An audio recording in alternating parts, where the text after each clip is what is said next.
And we're live today on the Meta Lab. We're at episode 130. We're getting close to episode 150. Oh my gosh, this is getting crazy. I am joined this week by one of my usual partners in crime whose face has suddenly disappeared, Mr. Jay Solomon. Hi. And I'm also joined this week by one of our local friends, Mr. Mike White, one of our regular friends who joins us for Origins. Hello. Now, before we get started in the show, I do want to make a quick correction to last week's episode, as we were very tired and I misannounced my first round opponent's team from Worlds. JB was not playing a Goblin King on his team. In fact, he was playing the Shifting Focus Punisher with an entity, I believe it was Brainiac, on it. So I apologize for that little flub on that one. I was tired. Don't podcast when tired, guys. It's a bad idea. But with that said, we talked about Worlds last year. We have Mike joining us this week. He joined us in Origins. Mike, what's your tale of the tape from Origins? Oh, what do I say about Origins? Well, I played in a bunch of grinders. I played in 2 days of grinders, none of which were successful for me. I only, in fact, had one win in all of my grinder games. To be fair, it's funny, Jason's comment about practicing makes your team better. I would say that was a good illustration of why things didn't probably work out as good as they could have for me. I could commit to a team. I was trying out a lot of different things. And I think if I had committed to a team, I wouldn't have made some of the little mistakes in the games that ultimately led to me not being successful. Dice were involved. There were some bad dice rolls, but you can only blame dice so much. You got to think outside of that, and you have to have other plans in place. And when you practice with a team, you really figure out the nuances that will help you get to the next level. Plus, I think it is about what you face. I didn't practice enough against a lot of the meta. I knew it was there, but I think it was a little bit ostrich head in the sand thing too, where I just kind of, because I didn't want to deal with it as much, I didn't have as many plans in place to do. You know what I mean? I kind of limited my options. First day, I ended with not a happy feeling in my heart. I turned my head around the next day, reminded myself of why we play this game, and I made a team that was more fun and thematic for me, and had a better time playing. My opponents like my team. I did a detective theme. So I played SR Moon Knight from Avengers Defenders War, Shifting Focus Deadpool, because the X-Force one, for whatever reason, has detective as a keyword.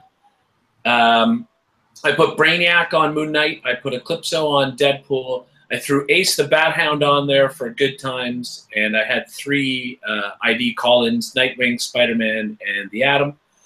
It was fun. I surprised a bunch of my opponents. Didn't work out ultimately, but it was a lot of fun.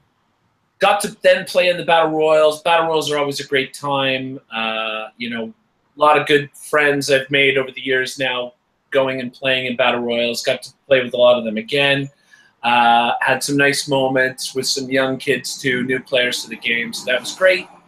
And then we had our Worlds attempt, Jason, myself, and George. Thanks again, George, for joining Team Sarie. You're a welcome addition. It was fun. It's always fun. I love team building. I love Sealed for the potential of it. The guys, Jason and George, were kind again to let me have the power team, which was Doctor Strange, Earth's Guardian, Moon Knight, funnily enough, always seems to be coming my way. I have like 4 of them now. Who else did I have? Oh, Foggy Nelson, the Wasp with the leadership power, and Luke Cage. And my team actually went really well. I went 4-1 with my team. My one loss was actually against Team Majestic, who ultimately beat us in the Swiss and then beat us in the first round to put us out, as I'm sure you know from last week. But I got to redeem myself in my loss against Kevin by facing him the second time and actually beating him the second time. I learned a lot in my first loss. I played a lot smarter with my team the second time. Having the wild card Moon Knight as well as wild card option from Luke Cage meant I had 3 Mystics on my team, which is always great. We didn't go past that first round, but again, what a great time. And Origins, I mean, you really got to do it. You got to go. You got to immerse yourself in the experience, play all the games, do the battle royals, meet the players, learn the nuances. It's an amazing game, and I had nothing successful in terms of any kind of ranking or whatever, but I came away from the trip once again feeling like it was so worth it. Amazing, amazing adventure as always. Awesome. That's great to hear, man. It's always as long as you can come out saying I had a ton of fun, regardless of whether or not you win or lose. That's really the key to it, and I think that's kind of the attitude you have to go in and come out with in general for this. Because if you get competitive, if you get too competitive, you're going to ruin what is otherwise a very good, fun week with a bunch of people who play Heroclix. So, absolutely, if that's your only expectations, that's the only thing that can come out of it that'll be a win, a success for you. Then I wouldn't go. You got to go with all of it, all the nuances, meeting up with the players. We had so much fun that Saturday night, hanging out with a bunch of players. So much fun. So that's what you need to go for, is to meet the other players and share with other people who are playing this game for the reasons that you're playing this game. That's what it's about. Yeah, awesome. So that said, let's get to our week in review and what we've done in Heroclix this week. Myself and Amber, we kind of took it easy for the most part. Maybe played one game that we tried to film and didn't go so well. So another one on the cutting room floor. But I actually played a really big game yesterday. But I can't talk about my team for reasons that we'll find out after Scott Porter is done. But we did. It was at a barbecue. I was the boss for what we like to call the boss battle. 800 points per player, and I got 800 points per opponent. So I was playing a 3,200 point team, and I actually managed to annihilate everybody on the board. Wow. But it was quite fun watching dissension grow amongst the ranks as adult beverages got consumed and snipping and fighting started happening. It's quite humorous the trick to it is instigating it. Let me tell you, just kill a thing and then just kind of step back and go, watch it happen now. I didn't get the last laugh on that because I am sunburnt to all heck. Because most of the area that my friend's backyard has a little covering, except for the area that the boss had to play in, which was covered in sun, and my Irish body was nice to redden for me. So I came out burnt in the end. Jay, how's your week of Heroclix been? 0. I couldn't make my usual Thursday at 4:01 because I had my girlfriend's birthday party, but it was 400 points, and I would have played World Breaker Hulk, Rocket Raccoon Super Rare because they share Warrior, and my little joke figure of the Arwen from, what's it called? Lord of the Rings, because that was played by Liv Tyler, who was also Betty in the 2008 Hulk movie, so I thought it was cute. 6 degrees of separation. Yeah, pretty much. That would have been a fun time, but I did not do it. All right, awesome. Mike, have you done anything this week in Heroclix? Funnily enough, I did manage to go to that game at 4:01 on Thursday. I wasn't sure I was going to make it, but turns out I was able to get away from work. A little executive privilege there. I played, because it was so last minute, I just said I'm going to play Searcy at 115 points from Superman Wonder Woman set and 280 point Zeus. I went 1 and 2. Oof. My first battle was against Marvel Knights, sort of. Like, it was some Marvel Knights and Shifting Focus Batman. And I lost. Yeah, I said I wasn't going to play the team subtly because it felt like I brought a nuclear bomb to a stick fight. I TK'd him out we were on the Jean Grey Institute. Also, I won map roll, but I allowed my opponents to pick map and go first as well because I felt like of the nuclear bomb thing. I ran out with Zeus and targeted Foggy Nelson. Defense. Targeted him with energy explosion because he was next to a whole bunch of people. So I was going to do 5 to Foggy and 3 splash damage to like 4 other guys. And I missed. I missed. Misuse. You sound like you stole my dice on the way out of... Yeah. What was the new dice? The new dice I wanted Origins that I was playing with. And I needed a 4, and I rolled a 3. With my 12 attack on Foggy Nelson 16. Oh. So after that, he based me with a whole bunch of people, and I would alternate between picking Poison and Pulse Wave.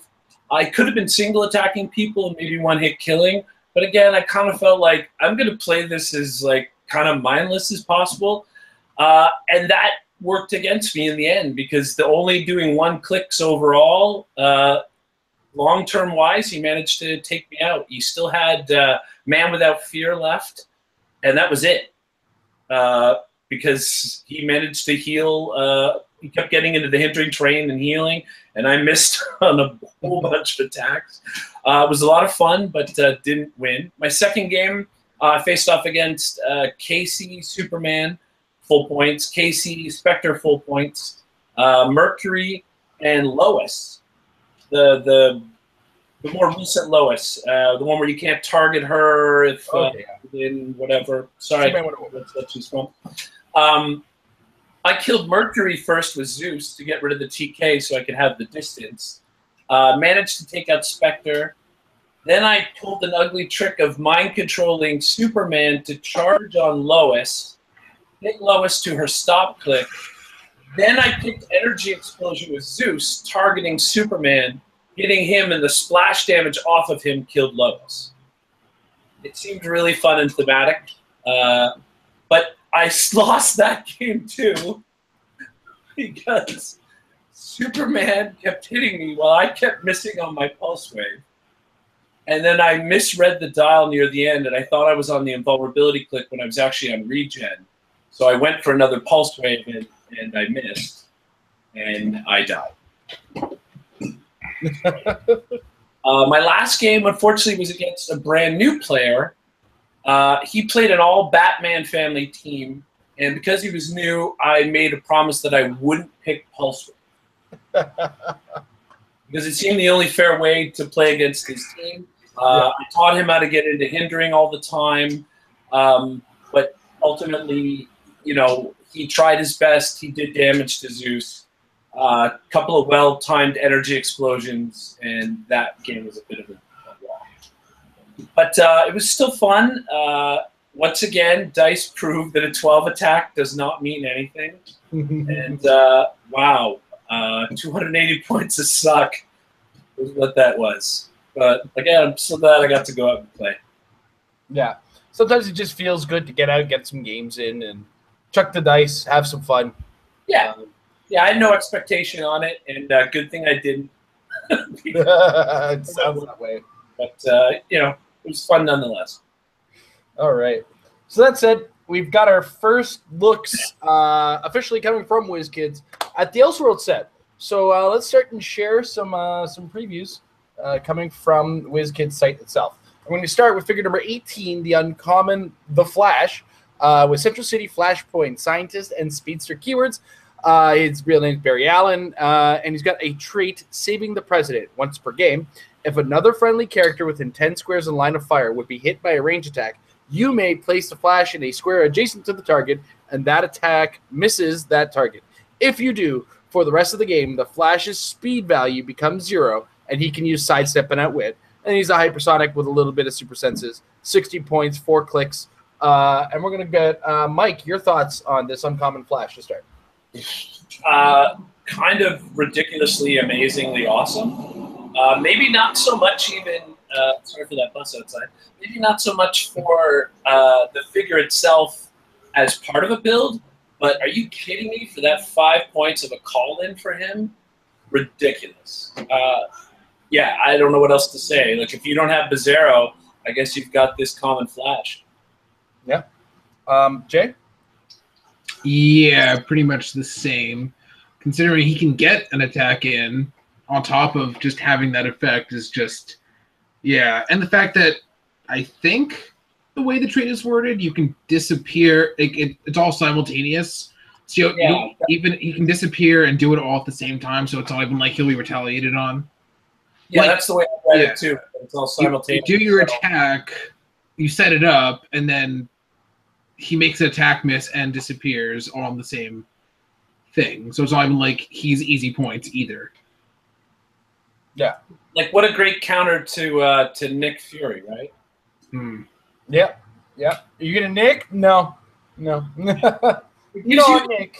It gives you a turn now to actually put your team into position. If you've got him as a call-in, and you can get him to that place, get your team into position, and know that you could stand there for a turn and not worry about getting nicked.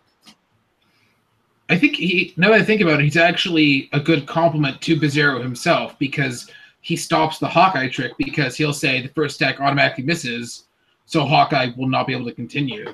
So you can save your Bizarro and get rid of that one weakness. Yeah. Yeah. So overall, great call-in. Probably not seeing a lot of teams on the at face value, but for 5 points on a call-in, very, very likely option. All right. So next up, we go. Not much change in model, but that's what happens with these what if and Elseworld sets. We got the Flash, Central City Justice League Police, and Speedster keywords. This is the rare at figure number 30. He ignores hindering for movement, and he's got a trait: World Without a Superman. Modify this character's attack value by +2 when attacking only characters of 50 points or less. Modify his character's attack value by -1 when attacking only characters of 150 points or more. He's got another trait, a constant blur of motion. The Flash can use Energy Shield. Whenever the Flash is missed by an attack, you may immediately place him up to 3 squares away. And then his dial is what you see is what you get with the Justice League team ability. He comes in at 110 points. Jay, what are your thoughts on the rare Flash? He looks super casual. Other than that, I don't really see him having any competitive presence. All right, Mike? Yeah, I mean, I would probably play him at some point in a fun theme team. I do like the Flash. He's one of my lifetime favorite characters. But yeah, nothing with any kind of competitive bite, especially now at 110 points. Yeah, I can get behind that, especially when you see he's 110, and something of that point value, you want attacking the bigger parts of your opponent's team, and he gets -1 to his attack when he does do that. So, yeah, that kind of makes it hurt a lot. He's hard to get his hands on with the Energy Shield constantly, but that's I don't agree that that's enough to kind of cement him as anything worth having. But next up, we come with the super rare, a Diana Prince. She's got Amazon, Justice League, Detective, and Scientist keywords. Real name Diana Prince, just to let you call it in with that ID card. She's got Investigating Planetary Areas as a trait. Opposing characters within 4 squares and line of fire can't use Outwit or Perplex. She's got a special attack power. She has on her last 2 clicks, swords manifested from my wristband. Diana Prince can use Blades, Claws, and Fangs. Give Diana Prince a close combat action to make a close attack targeting each opposing character within 2 squares in line of fire. And then on her first 3 clicks, she's got a special damage power. Avenge the Amazons, but remember their heart. Diana Prince can use Close Combat Expert and support. She comes in at 40 points. Mike, what do you think of the planetary Diana Prince? I think she's ridiculous for 40 points. I mean, even if I didn't think that some of her abilities are kind of cool, that sort of quaky blades thing, or I don't even know how to describe it, is interesting. But the trait, the Investigating Planetary, 4 squares, no Outwit or Perplex, for 40 points, I think it is awesome. Scientist, Detective, 2 keywords that you could fit her on a lot of different teams that already have a lot of strong meta figures. I think she's great. All right, Jay? It's hard to tell whether or not she's going to be more seen as a call-in or just a regular character, because the trait is more of a long game thing, especially with how good Outwit's going to get and the fact that you won't get her attack power as a call-in. But her inspiration and options as a caller are just so good, where you can call her in for so cheap with one of your lower point characters. Then she can use support and then give out charge with her inspiration to get someone back in the fight and then give them the means to do so. Or you just call her in for a close combat action with pretty respectable stats, as well as giving the charge out.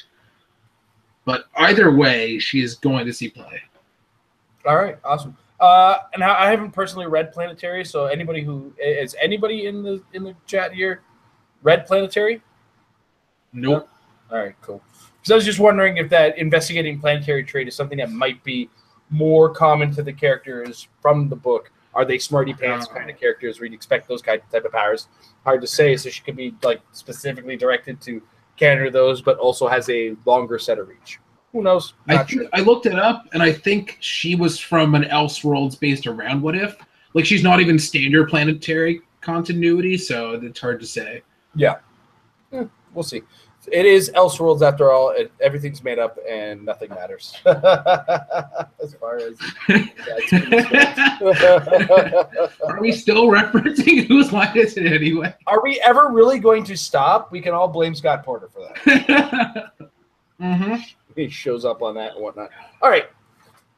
So this week I kind of wanted to open up the conversation to the state and future of the game because it's that post-Worlds week where everything kind of slows to a crawl. We're not going to see Elseworlds until mid-July because I believe the release date on that one is July 19th. So we still have another 3 weeks until we have that on hand. So we don't know what that's going to change. We still have the new rules ahead of us. So it's a slow turn for WizKids. Rocks are still coming up. For instance, we got the Rock Provincials coming in August 5th at Comic Warehouse, specifically for the Ontario events. The states and provincials are running 2 different weekends. I believe it's the weekend of July 26th and the weekend of August 5th. So if Elseworlds shows up, that is going to be, available for both tournaments, it would seem. But as we start to get our mind set on that, and I'm hoping the two of you are going to plan on showing up for provincials. Are you guys waiting on Elseworlds to start brewing, or are you already starting to brew your teams, put them together? I'm sorry, that particular phrasing stuck in my head, and we all know why. Are we putting together our teams now, or are we holding off for Elseworlds? Or we're going to put together an idea and see if Elseworlds complements that. And we're going to let Mike start off the conversation on that. Well, I think you guys know how I am. So obviously, I have more than one team. I've always got a couple of things going on brewing in my head. Some more themed than others. I have to say, obviously, I'm waiting for Elseworlds. I mean, I think you're crazy not to at least see what comes. You get new inspirations. After Worlds, I don't want to say I'm more bitter with the state of the game because I do love this game, but there was just something, there was like an overall malaise that I felt about the meta and what was out there. I think it was when they previewed that Al Jordan figure, yeah.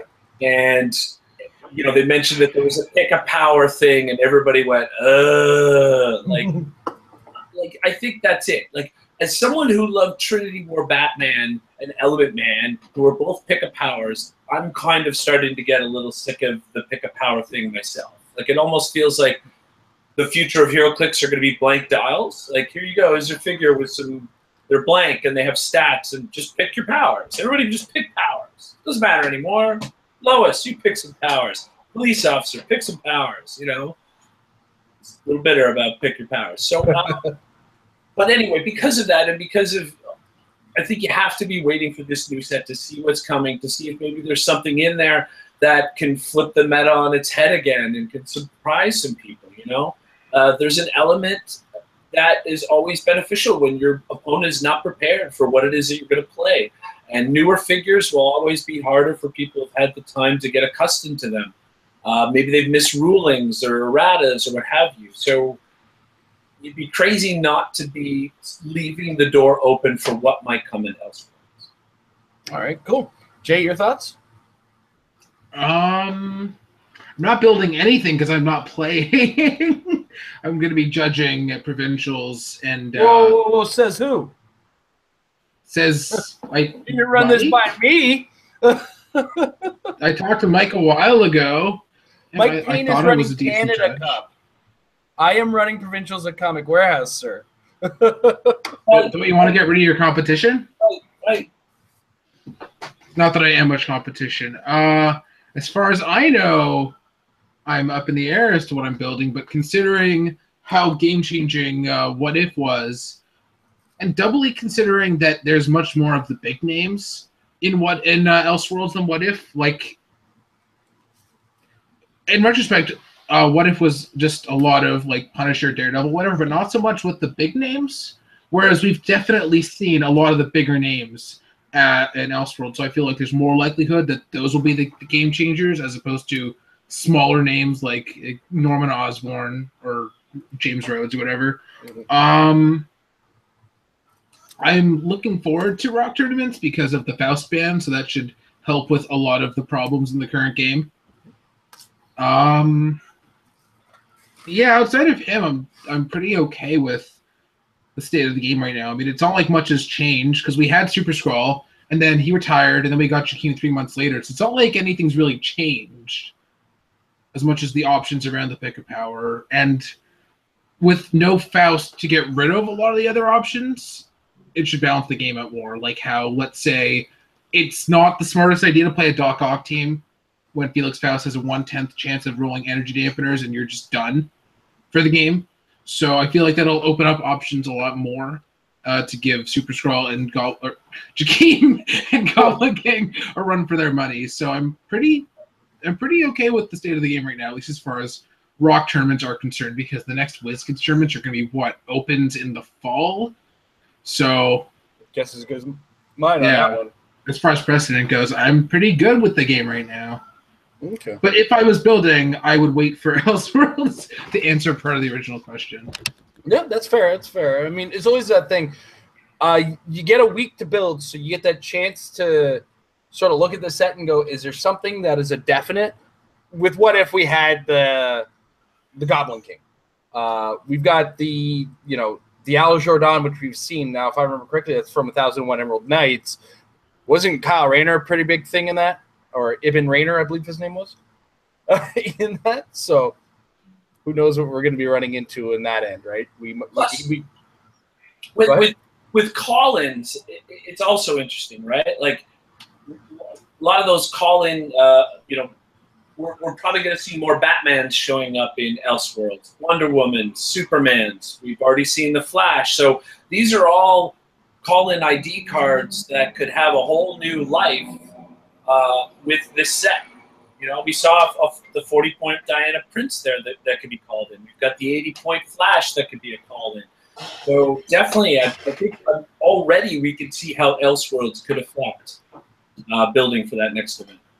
Yep, absolutely. And myself, I'm actually judging Provincials. We'll see how many people we have on hand, but Jay, bring a team just in case. I think I can handle it. I was able to handle last year's we were able to handle it with, I think just Amber was really judging and Aiden was helping her organize. So, and I think I have Aiden helping me organize again this year, and this time on digital. So, or Aiden might be playing because Amber wants to play this year. That's definitely a thing. I'm more or less looking forward to Canada Cup, but it's not even until September. So who knows what I have? I mean, actually, I do know by then. We know that we don't have a new set in September, which is a bonus. We'll have a Harley, I think, in October. So by then we have probably the new rules as well. Oh, so, that'd be nice. Yeah, new rule set to play in Canada Cup. That's gonna be something, to say the least. So we got to adapt the new rules to whatever team we have. So myself looking at Provincials and seeing what I'm going to have to take a good look on. It's that early stage. I think we talked about this last week where Worlds is this weird situation. And I talked about this with the U.S. national champion, wondered what he thought about it. Worlds is played on the smallest version of the modern age that we play on. And I was thinking maybe it's better to wait until after Worlds for the cut so that we have the full combination of the year being decided for the world champ. And then after that's done, that's when we go, okay, everything's out of the way. Let's culminate a new year. And that way it doesn't feel like we're limited in certain ways. Because when you cut that hard, like they did, and you look at it and you say, well, there's already 2 characters that are dominant, and any kind of chances that we had against them, or any of the things that might help against it, such as Pandora's box or other such things, we're just kind of put them aside and say they're gone. So I don't know. It's just an earworm I want to put in everybody's ears. Like maybe that would help keep a less stagnant meta for Worlds. But then we still run into the post Worlds. Everything's gone. Stagnation again. And it's not so much stagnation as it is limited options. Well, I think I would agree that it would be a better idea, though, to have that stagnation come after Worlds as opposed to at Worlds. Especially because Worlds is supposed to be your what's the right word? Like, I mean, this is your showcase. Yeah. Of the, right? If there's anything that should be highlighting the game, showing the best aspects and qualities of the game, I would think it would be at Worlds. So, to me, it would make more sense to have everything there. If we've all been playing all year with all this stuff, here's the pinnacle of that. This is everything you've learned to this moment. Get it all out on the field. Boom, let's start fresh afterwards. Yeah. All right, Jay, what are your thoughts on that?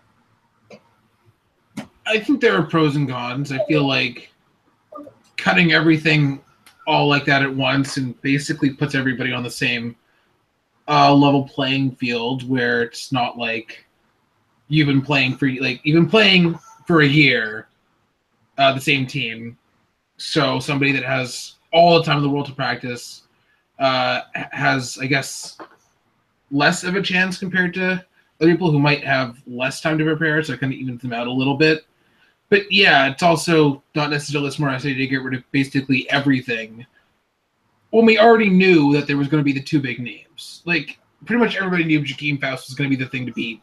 So enabling those things to run rampant and not really have much competition isn't necessarily a good idea either. But I can definitely see arguments going both ways on that. All right. Yeah, and it's good to get the thoughts on that. I mean, it's a hard place that WizKids put in, because also in advantage of the judges, when you get the smallest meta game, that means there's the least number of rulings you need to know. Right? So that goes a long way as far as organization. But, it's just a thought. I want to put it out there. I want to test the water, see if anybody is still listening, and see what goes on with that. But I do want to take a quick second to plug the Rock State Championships that we just recently mentioned. A little bit of a plug. They're coming up on the weekends of July 28th and 29th and August 5th and 6th. They are up on HC Realms now. So if you want to go to the Rock page right here, you can check out you can just go to this link, more 2017 Rock events. And you'll see this nice little thing, the special event, 2017 States and Provincial Championships. And this is actually kept relatively up to date. So you see all the states that are running their championships and where they're being held, and a little bit of detail. For instance, if you happen to be in the Ontario area and you click on this one for the Comic Warehouse in Brampton, you see that we're running ours on August 5th. It's $15 entry fee. That is Canadian dollars. If you happen to be coming from the U.S. or happen to be coming down here, your money is really good here. And, of course, there's some prizes. And there's definitely additional prizes, but they're not based on attendance, folks. We definitely have some additional prizes. And let me tell you, if you were looking for those bystander tokens from WizKids, I'm pretty sure you might get hit by one by accident. In addition to some other big prizes that Amber happened to get her hands on. We do have at least one of each of the purchasables. We do have other stuff as well. And we're really looking forward to running the event. The Rock has, been fantastic in allowing this. And, of course, they do provide some of their own pricing, including a Rock State Provincials map, which I'm hoping is still I don't remember if last year's was personalized, but the event that you're playing at is written on the winning map. So you won in this event. I remember the first year of States Provincials, we ran it at 401 games, and there was a funny typo on it. But accents and the city of Toronto tend to lead to such funny things as Tirana. Well, too, because it says it's the provincial championship. Well, Taranta is not a province. It is a city. That is correct. So, but I think they're on top of it this year. They got it spelled right on the website. So, and it's Brampton, Ontario. I mean, come on, we got it. Anyway, check it out there. There's also, if you also happen to be in Canada, the weekend before, which I might actually attend, is the Quebec in Geekitude at Montreal, Saturday, July 29th. If I can get the chance to get down there. Their entry fee is a little higher. It's $25. But then they're also planning on running some side events. We haven't quite nailed down our side events yet, but they also have, of course, the rock prizing for this as well. They're running their Swiss of the Cup. Cut 11 a.m. is their start time. Registration starting at 10. So we'll see how Saturday, July 29th looks for me on my personal work schedule. Little plugs for everybody because the state championship is the next kind of big thing on the radar right now, and I guess it's time to get the word out there. It's it's time to start thinking about it, start planning your states. I know other podcasters that are planning on hitting 4 states that they like when they get the chance. So that all the power to them. Oh my gosh, that sounds like a heck of a trip. I know PJ Bolin himself is going to be playing 4 states with 4 different teams. So. But I do want to take a second because I got a few more voices out here, and I want to revisit a character that PJ Bolin made very popular this past weekend, and that is one of the Chase Captain Americas, not the one you guys think I'm thinking about, not the Hydra Cap. No. I am talking about Samantha Wilson. Oh, Samantha Wilson. Okay, so. She's 70 points. She's got perplex. She's got super strength. She's got charge. She's got some side step. She's got some abdominal. She's got 4 range. But here's the key part that's made her quite the threat, and it is this World War II pilot power. If Captain America is being carried, modify the carrying character speed value by +3. If Captain America has no action tokens, she may be given a non-free action after being carried. So the idea is, of course, you can carry her with something that, I don't know, doesn't get modified by carrying. Maybe a vehicle, we'll throw that out there. Something that rhymes with Schmoverschrive. Well, not just Overdrive. I faced her against Overdrive, Rennet Tilly, Overdrive again. Yeah. I got Sam Wilson all over the place.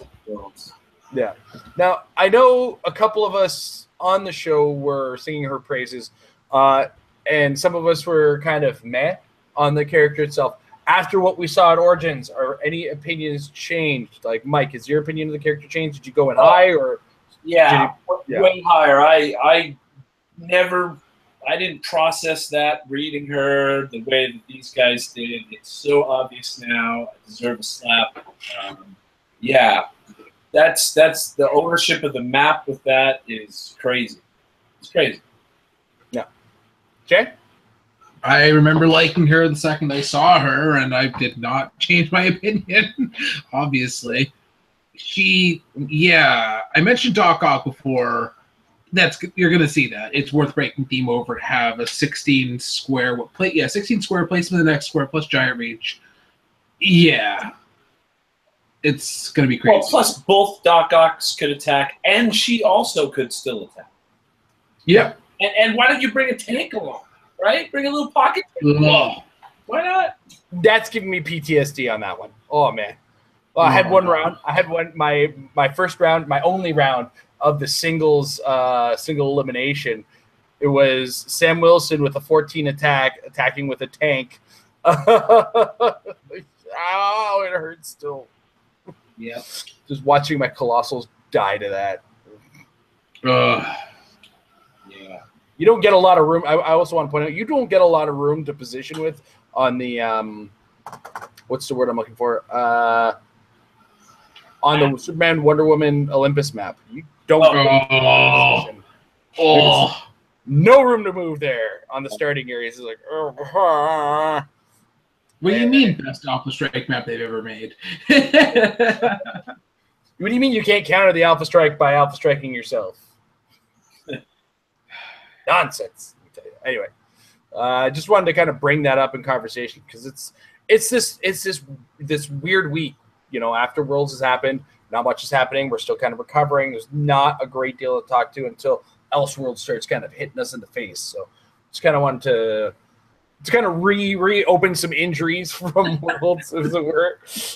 Re-talk about some of the stuff that we had. And, of course, we are going to open up the questions very shortly. So if you do have any questions, get them in the comments on the Facebook page. Get them in the live chat if you happen to be watching right now. Just put in capital letters question ahead of it if you're watching in the live chat. And it'll make it easier for me to catch it, although it does look like the live chat is not too chatty today. Again, it's that time, as it were. But I do want to take a second to say, hey, everybody, if you want to join us at patreon.com/Clixed and support us directly, it'd be much appreciated. And you can join us at our Patreon Hangout, which is tentatively set now in my head for July 14th. Tentative. If something, because, work exists. But we're going to try to get it on the 14th. So if you want to join us for that, get it in patreon.com/Clixed. Any level of patron gets in on that. It's pretty fun. And it's always a riot to answer the questions of our friends who pay us to do it. So, all right. So we're going to start with Michael Federer's question. What other pieces work well so far with the Goblin King that you might have heard about? So far, well, okay. Let's see. A can of tuna fish. A rotten tire. A balding tire. No, but seriously, as far as working with the Goblin King, anything that kind of helped distract away from attention from him has been working. If you look at Howard Brock's team specifically, Ironheart and Joker played a distractionary role in addition to adding, some support power such as that would perplex and prob. Those are good options. Mike, do you have any other ideas? Well, I mean, right away, again, if we go back to Elseworlds, why not put the Flash next to him? And is that another way to get a Nightmare token on somebody? Force a myth? Seems like a start. Yeah. I mean, anything, like you said, really. I mean, it's the Goblin King. Like he's picking 2 powers of whatever the hell he wants. I don't know, throw some more pick power stuff on there. There's monsters that are good, or put him with Nico. She can pick some powers, and he can pick some power. Powers for everyone. Jay? If you're going monster, just Bizarro, and then that Flash is backup, so you can't do anything about it. I'm sure there's lots within the monster archetype, but I'm sure we'll get some vampires and Elseworlds to go with it. I don't remember if there were any confirmed, but I'm sure there will be, considering that monsters are just one of a very easy Elseworlds-y thing to do. All I can think of off the top of my head. What other keywords do you have? Ruler or something? Dark Avengers.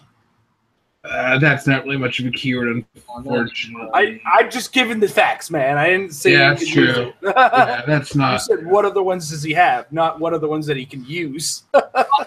Well, looking back to those previews we saw, I think we were joking around too about Abraham Lincoln, a bunch of zombies, and Goblin King. Or even Death with the Goblin King. Five zombies, undead Abraham Lincoln, and Goblin King at 75. There's 300 points a monster. Enjoy that. That'd be good. Yeah, have fun. I dare you to try to kill it. Throw that Abraham Lincoln up, bring your little zombies up, and let's just free attack all over the place. That new Dormammu is going to be so annoying with him, with that whole you can't miss because you throw 3 dice and pick 2, and then also the whole switch everybody up who got hit. So it's like, oh, it's like a mirror droid, except you screw up your entire opponent's team.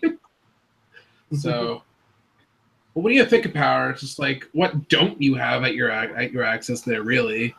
Yeah. You know, I want to believe in your idea of not missing with 3 dice rolls or 3 dice, but back in the day, there's a game called Mech Warrior that used 3 dice to attack, and let me tell you, you can roll 3 1s very easily. Oh, I've seen so much nonsense with the Civil War Punisher. I think I've seen my friend Manny miss with 4 dice. It's impossible. No, I like, yeah.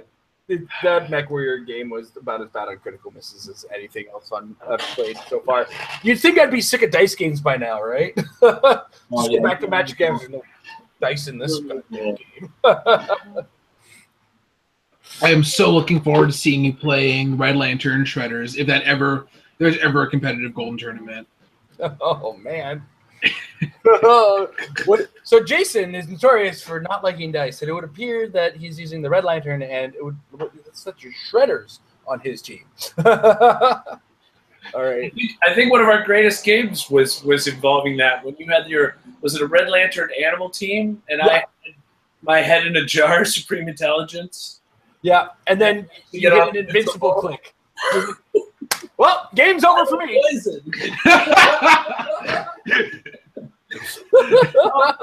All those good times. Good times. It's one of those things. It's like it's never for lack of trying. I do roll the dice, and I do attempt to make the attacks because you miss 100% of the shots you don't take.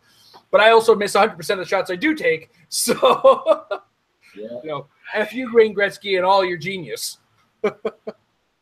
All right. We got some action now happening in the chat. Nathaniel White, do you think the new Colossals will see actual play more than just retaliation? I've seen some ideas come across with the Batman Superman robot in the past, but I believe that relied on Justin Safert, so I can't safely say that's still a thing. I don't know, Mike. What do you think? Any of the new Colossals kind of shining as outside of the retaliation world? I don't know. I find that hard to imagine. It's just because of the amount of points that you invest in them, and they're always just such a huge target on the map.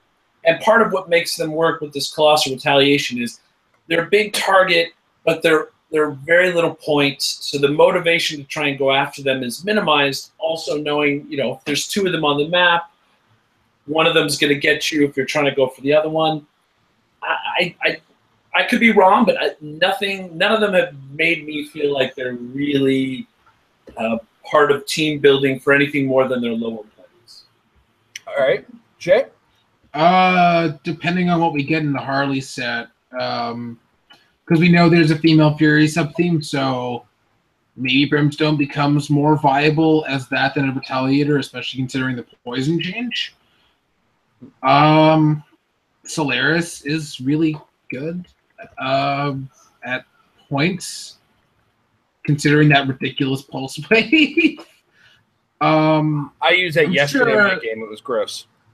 Yeah, I'm sure that there are better players than I that can make these things happen. Yeah. A couple I do want to kind of bring up before we give up on the topic. Brimstone at 75 does have that pulse wave power that Brimstone has on his later dials. It's not necessarily one of his bigger point dials, but it's not his retaliation dial, right? So there is that. There's also, I believe, Titano has a ridiculous number of clicks for a 75. Yeah, he's got 1, 2, 3, 4, 5, 6, 7, 8 clicks with a stop click. So I don't know, Titano maybe, who knows? His defense is absolutely abysmal though with those 8 clicks. Like, you're hitting that guy. He's got a 16 defense with toughness, so he's a little spongy. And the current game with Ultra Heavy still around, I don't think I want to put a giant out there like that. But in a post Ultra Heavy world, let me tell you. I played against Chris Stockhouse once where he actually called in the Atom, not at that lowest point line for the it has like a free damage power thing with plasticity at 100 points that was actually effective, surprisingly enough. Yeah, so if you could get the call in on them, there's that option as well. I do want to see what Thor brings us as far as Colossus. I mean, we've already got Ms. Marvel around the corner, and her ID card was Nick Fury, wasn't it? Yes. So. Oh no.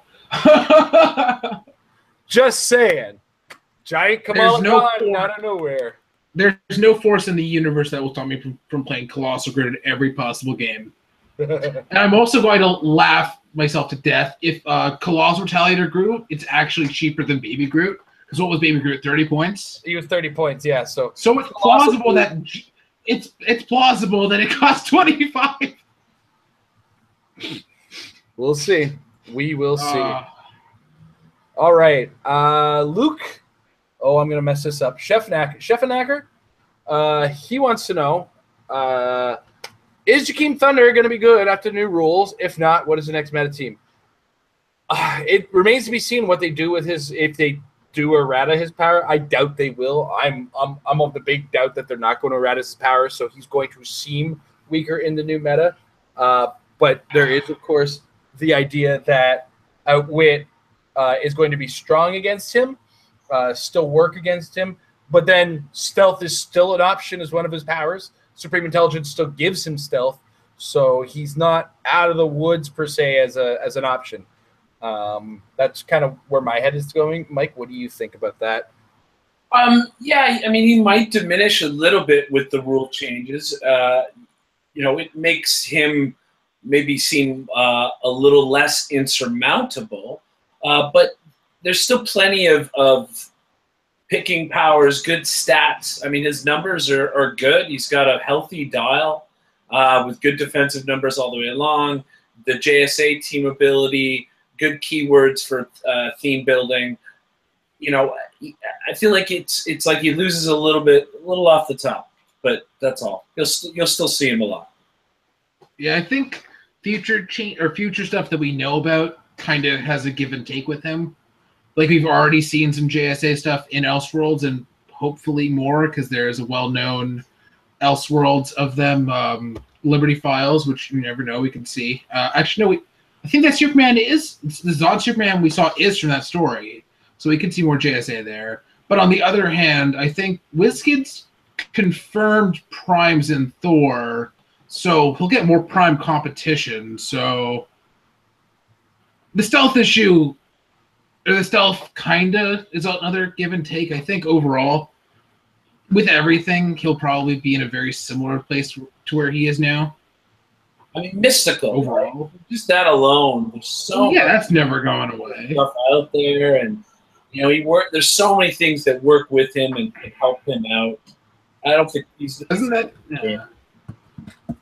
new Hal Jordan have mystical too? I don't think he's on units, but if I recall correctly, so I think he's mystical. Mystical, come on. I mean, for all we know, the Jakeem we have won't get protected out of it, but we could get a KC version of him, which will have it. So there you go. Yeah, who knows? There's so much speculation right now. If Jakeem does get kicked out of the meta because we do have some kind of stealth through seeing outwitter that just doesn't care about your line of fire, et cetera, then yeah, Jakeem's probably going to find his way very quickly, replaced by the Goblin King because he's protected from outwit, courtesy of the Power Cosmic. So we'll see. But we go back to Facebook because Mr. Chris Stockhouse has thrown in a question. It's an official episode, guys. There's the stamp. It's right there for you, Chris. I hold that upside down. All right. So he goes on to say, Howard mentioned Goblin King always getting symbiote, which makes me really appreciate the strategy there. Is the symbiote the go-to addition instead of a resource until the Coral Thor's hammer comes out? Or do we stick to the Supreme Intelligence for stealth and willpower? That's up in the air, man. What you're comfortable with goes a long way in that case, because I believe Howard also played his team in U.S. Nationals. I'll have to ask him again next Friday, so he might just kind of stomp all over that idea. But, I mean, his team might not be completely infallible. It might have, some issues with certain games going in certain ways. We don't know yet. It looked like he was ready to grinder with me, but, he made that went the way it did. So, but Mike, your thoughts there.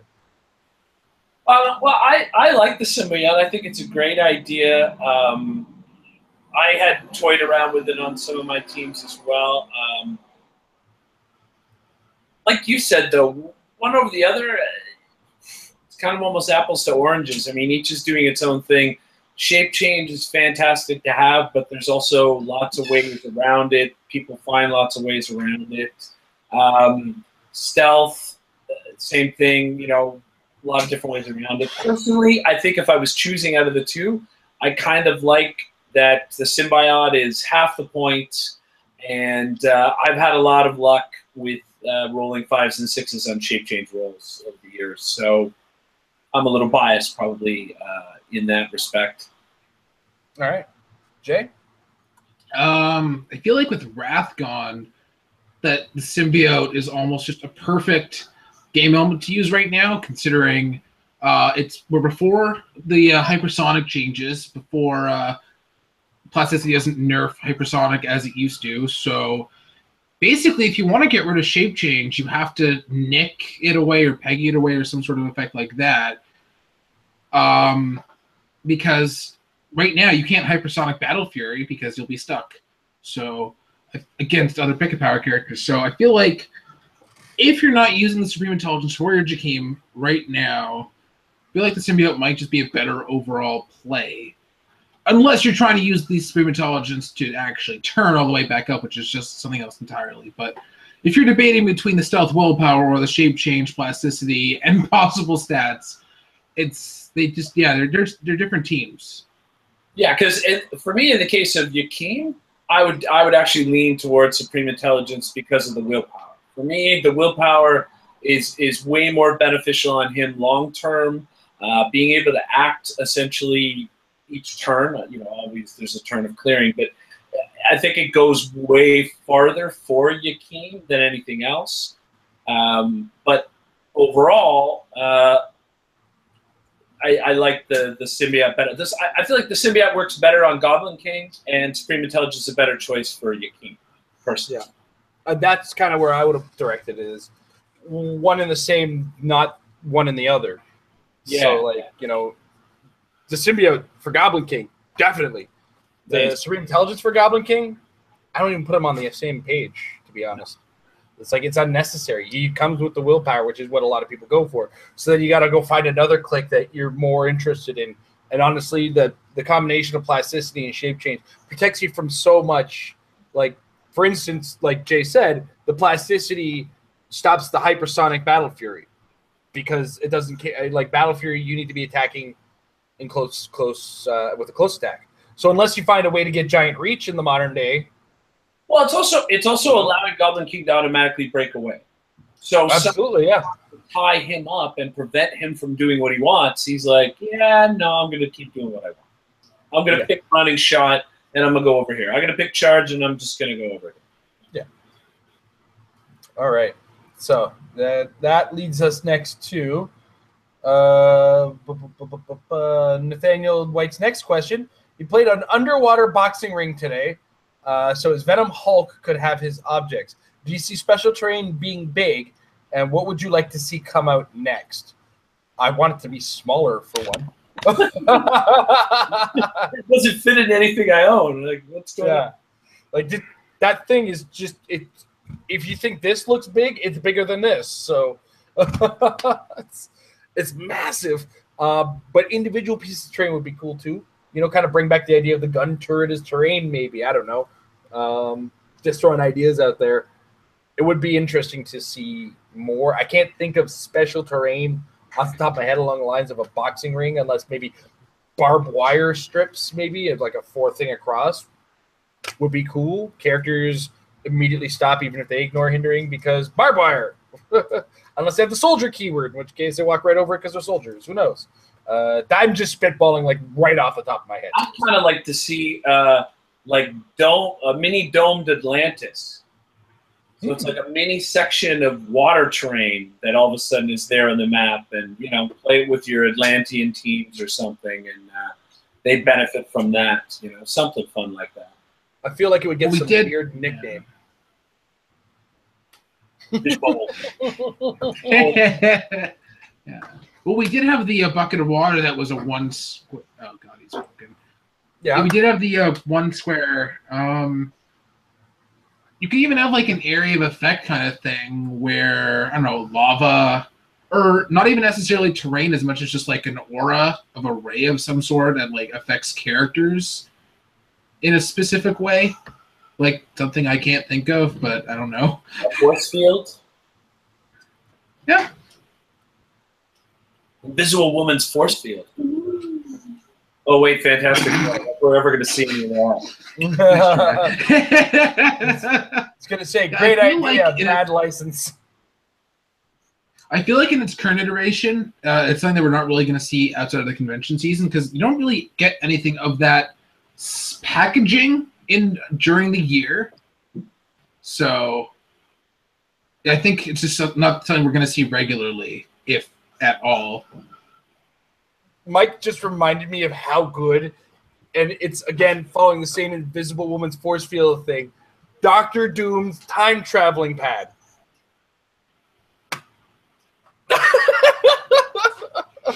Oh. It would just be like 2x2 squares. Like, it would be a 4-square part, and you get probability control if you happen to be on it. Whoop-de-doo. Or maybe probability control on, like, every roll. Yeah. I think in future it might be good to... Go ahead.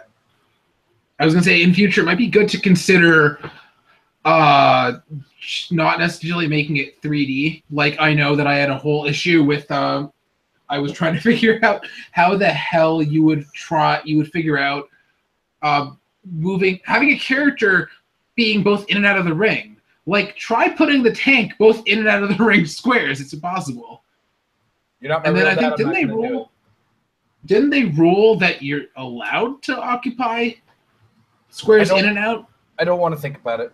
I just don't. Yeah, exactly. That's the problem. Like, it looks cool, but you don't necessarily have to have it be 3D, and that would also, save money on everything related to it. So, be a good consideration for the future.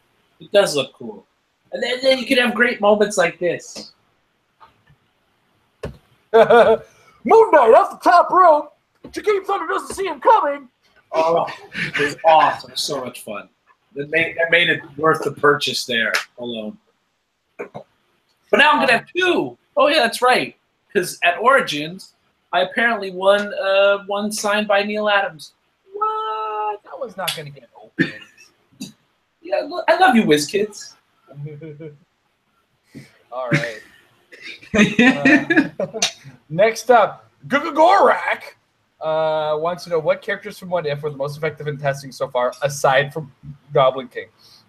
I've had great work done with Poison, the Peter Parker, as a call-in, and that's one of the chases. Obviously, the Cosmic Spider-Man as a call-in, also very viable option.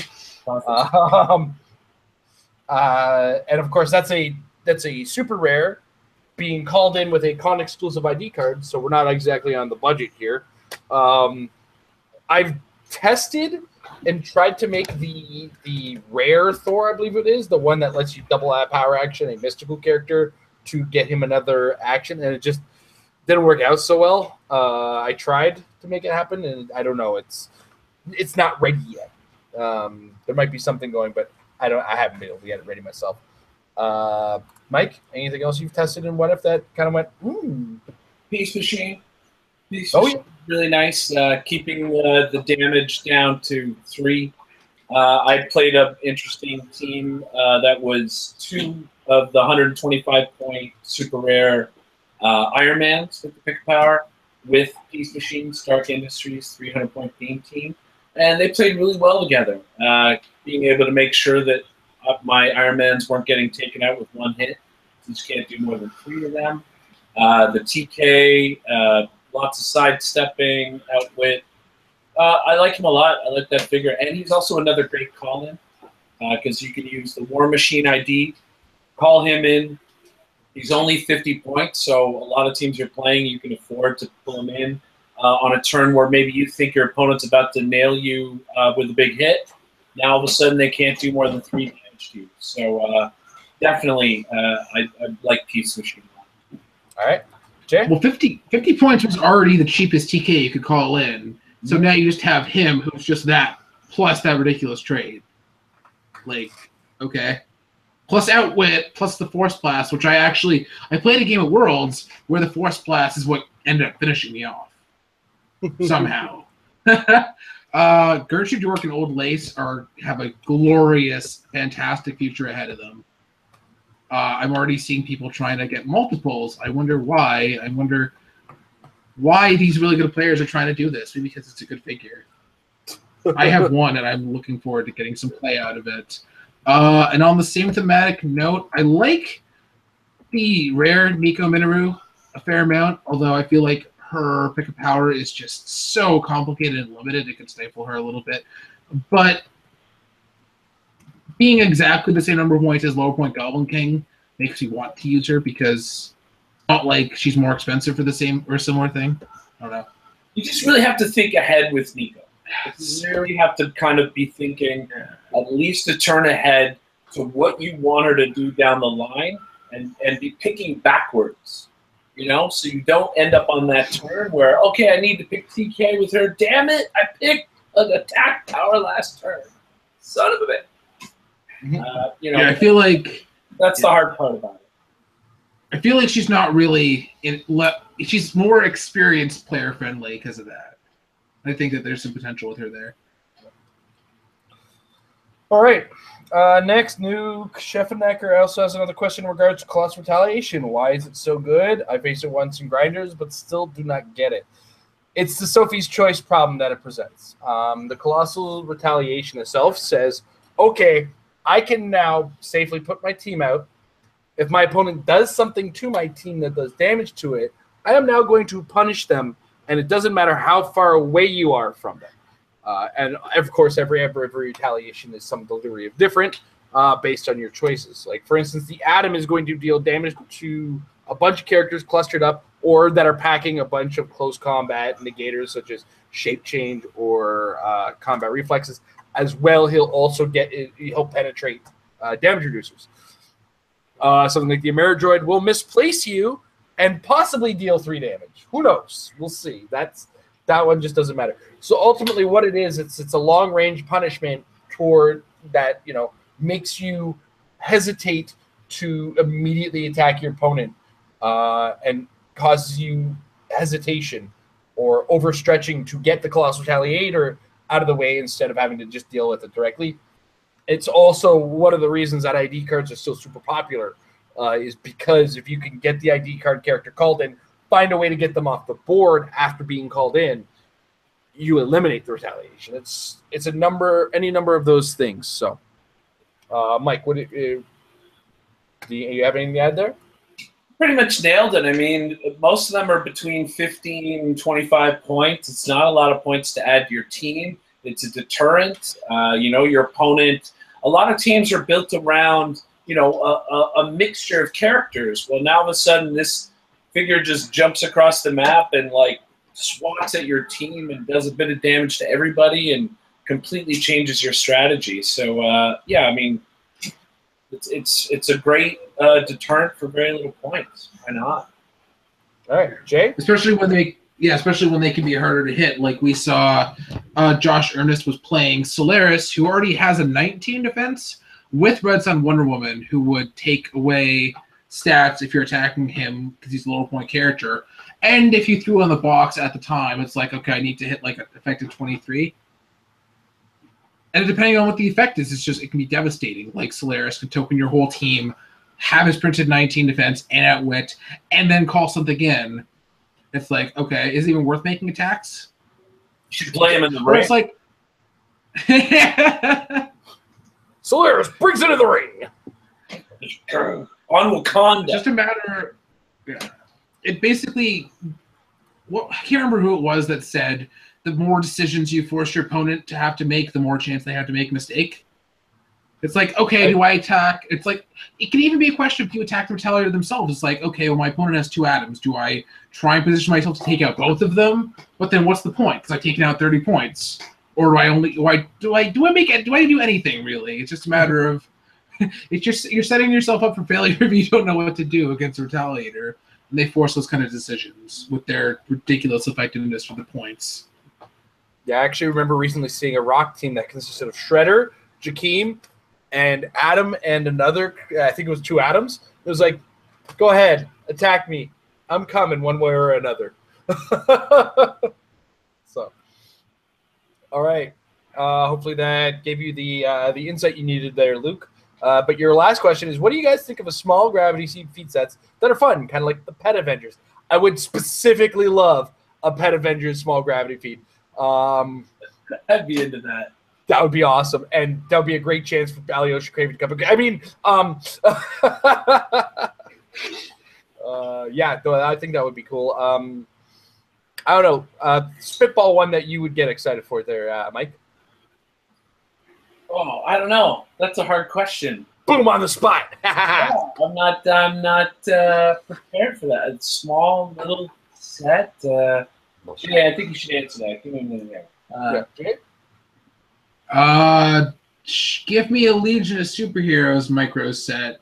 Why not? Because those are cool. We haven't seen them in a while. And that's the thing. Like, we could barely scrape the surface of the Legion of Superheroes in a major set.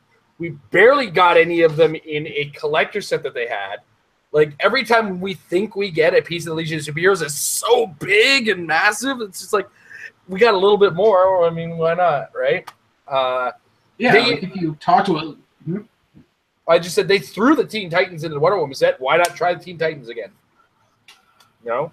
That would be pretty cool, I think. I think I'd have to say Exiles. Because we had a good representation of them. I think there's tons of them to pick from, but I need some Exiles right now, so that's what I'm going to go with. And that would be a ton of fun because of the potential on that.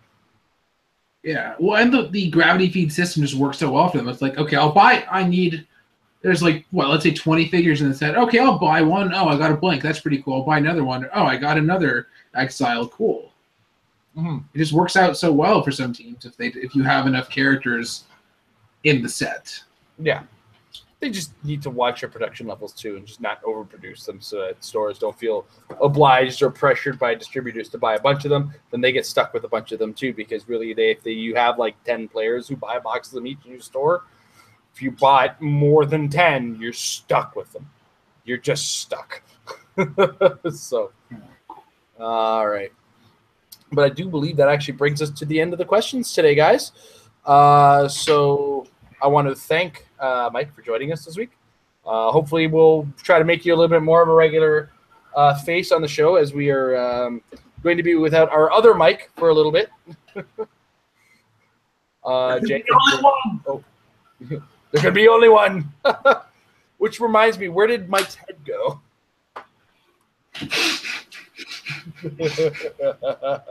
Highlander reference for all you kids.